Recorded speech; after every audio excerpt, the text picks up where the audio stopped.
درود فراوان خدمت همه همسی عزیز. همراهتون هستیم با یه جک دایم خلاص میزنیم در باتری. امروز جکمون یه تفاوت خاص داره. تفاوتش اینه که ما این وسط یه در تاشو داریم و از مکانیزمی به نام مکانیزم فلک همراه با جک دایم خلاص استفاده کردیم. باعث میشه که در موقع باز شدن قشنگ تاشه و به انتهای کار برسه. از کل فضای در میتونیم استفاده کنیم. ماشین خیلی راحت میتونه در امتداد مسیر پارک کنه. خیلی راحت جایی که پارکینگ اون جا نداره با جمع شدن این در فضا در اختیار پارکینگ قرار گرفته میشه. خب ما در میبندیم.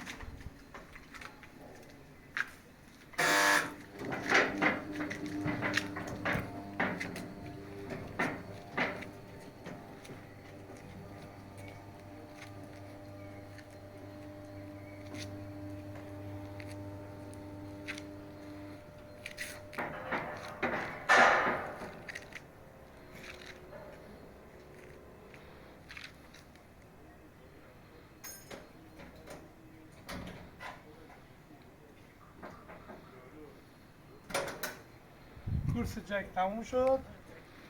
جک دایم خلاص هیمز همراه با مکانیزم فلک.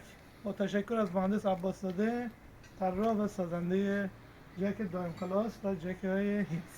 متشکرم از شما.